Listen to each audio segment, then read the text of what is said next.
Tere aiandushuvilised! Daaliad ja gladioolid on imeilusad lilled. Ometi ei ole meie suved alati nende jaoks piisavalt soojad. Ja selleks, et kindel olla, et me saaksime nende ilusat õiteperioodi nautida varem ja et see õitsemisperiood oleks piisavalt pikk, on mõningal puhul mõistlik neid natukene varem ette kasvatada. Neid on võimalik endale valmis soetada läbi e-poe või siis ka läbi erinevate teiste vahendajate juba märtsikuus ja aprillis. Ilmselt on see ka mõistlik sellepärast, et siis saab kindel olla, et me saame endale varuda just need sordid, mida me tahame, sest mida aeg edasi, siis see valik läheb aina väiksemaks. Ja kui nad poest tulevad, siis enamasti on nad soikeseisundis ja nii võikski jääda, et kuni siis nende ettekasvatuse alustamiseni võiks neid hoida kusagil näiteks jahedamas kohas ja ka pimedamas kohas. Aga kui nii on juhtunud, et nad on saanud tunda natukene õhuniiskust, soojust ja päikest ja nad on kasvama hakanud, siis sellest pole mitte midagi. Sel juhul lihtsalt tuleks neid siis natukene õrnemalt käitelda, et me neid uusi juuri või siis kasvama hakanud pungasi ära ei murraks.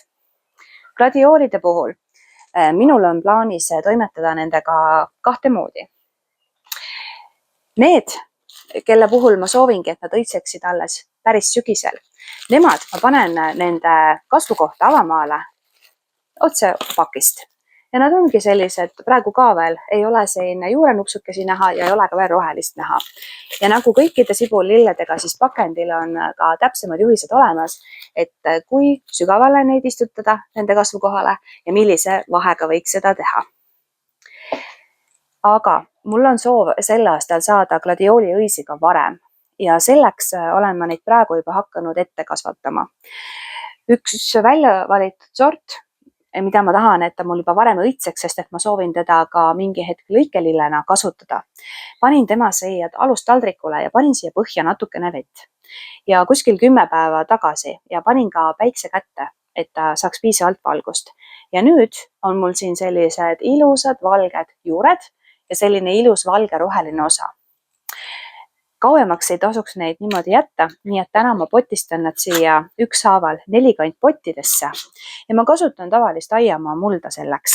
Nii et ma panen natukene siia põhja ja siis asetan tema siia peale ja siis katan mullaga. Ja praegu, kuna veel ikkagi öökülma oht on päris reaalne ja võib tulla isegi selline öökülm, mis tungib siia polukarbonaat kasvuhoonesse sisse, siis ma võtan nemad endaga ka tuppa kaasa. Ja kui ikkagi on nüüd ilmad päris soojad ja on ka muld üles soenenud, siis ma istutan nad oma kasvukohale ja istutan nad siis õigele sügavusele, mis siis gladiooli puhul võiks olla umbes näiteks 10 sentimeetrit. Ja kuna neid on mul plaanis panna teiste püsilillede ja suvelillede vahele, siis nende jaoks ma varusin Norticumi e-poest valmis endale ka sellised toestused, mis siis toestab iga toestus ühte taime korraga. See oli siis gladiooliga. Aga daaliaga tegelikult me toimetame sarnaselt selleks, et nad siis saaksid juba varem õitsemisega alustada. Daalia puhul peaks siis vaatama tegelikult seda juuremugule tervist natukene teise pilguga. Kui võib juhtuda niimoodi, et transpordi käigus on osad juuremugulad viga saanud või on nad juba varem vigastatud või on kuidagi sellise haigustunnusega, siis need tuleks kindlasti siit välja lõigata. Ja daalia puhul selles mõttes ei pea muretsema. Tema puhul ei kehti see, et mida rohkem on juuremugulaid, et seda rohkem õisi tuleb. Vastupidi, et kui on liiga tihedad sellised taimed, siis neid tegelikult tuleks jagada ja mitte jagada jagamise pärast, vaid hoopis sellepärast, et nad oleksid motiveeritud tootma rohkem õisi, et tema puhul siis see loogika on natukene vastupidisem. Ja kui neid on vaja jagada, siis kindlasti tuleks silmas pidada, kus on daalial tema uinuv pung, ehk siis kus see uus selle aasta kasvama hakkab. Ja seda on väga lihtne tegelikult üles leida. No praegu mul on siin juuremugul, mis on juba kenasti ka kasvama hakanud ja uinuvad pungad on puhkenud ja mul on siin ka roheline osa olemas. Aga kui teda natukene silmitseda ja kui leiad üles selle koha, kus on olnud eelmise aasta vars, mis nüüdseks on muidugi juba tagasi kuivanud, siis siin kaela peal ongi need kohad. Kui ta on täiesti soikeseisundis ja puhkeseisundis, siis tegelikult seda punga palja silmaga pole hästi näha.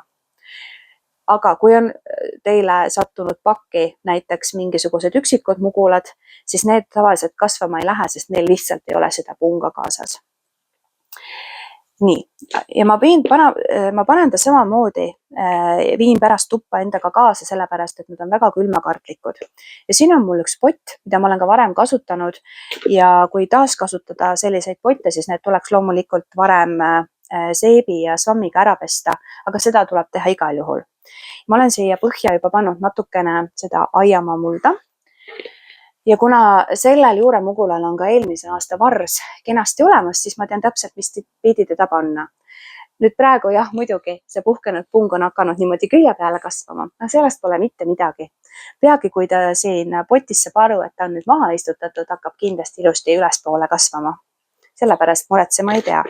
Ma panen ta siia põhja ja siis täidan ülejäänud potimullaga. Ja praegu ei pea niivõrd palju muretsema sellepärast, et kas juuremugul saab pandud piisavalt sügavale.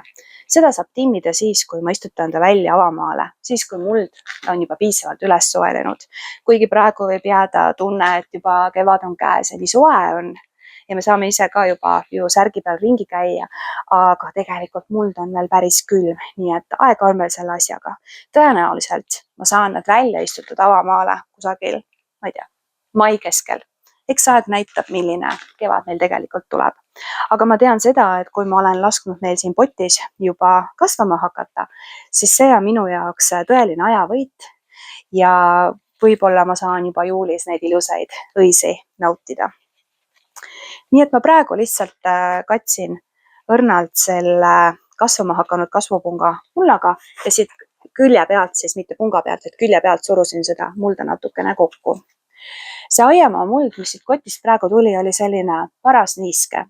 Ja kuna see dahlia ei ole veel aktiivselt kasvama hakanud, siis praegu ma teda ei kasta. Aga kui see muld ka nüüd taheneb ja kuna ma viin ta tuppa, kus on palju madala õhuniiskus ja kui see roheline osa on siin kenasti arenema hakanud, siis ma hakkan teda kindlasti ka kastma. Ma ei kasta praegu, sellepärast, et ma kardan, et ma võin hakata sellega hoopis seda juuremugulat mädandama. Aga kui te leiate pakist sellised juuremugulad, mis on natukene krimpsus või sellised läbi kuivanud, siis nemad võib panna ööseks toasooja leegesse vette ligunema, et siis nad uuesti tõmbavad juured vett täis. Aga istutamisel siis siiski olla selle kastmisega natukene tagasihoidlikum. Nii, ja muidugi, kuna kõik dahlia juurikad, kui neil õisi küljes ei ole ja seda ilusat etiketti enam ei ole, on nad kõik ühte nägu, et neid sorte mitte segamini ajada, sest minul on ka siin umbes meetrikõrgune sort ja üks teine sort, mis on madalam, et nad lõpuks saaksid õigesse kohta, kuhu ma olen oma aedana planeerinud, siis jah, kindlasti tuleb see sordilipika siia panna. Nii sellised. Loodan, et said siit mõned mõtted juurde, kuidas oma valmis varutud sibulate ja dahlia muguljuurtega edasi toimetada, selleks, et see õiteperiood ja nautimise periood oleks piisavalt pikk. Toredat aiandamist!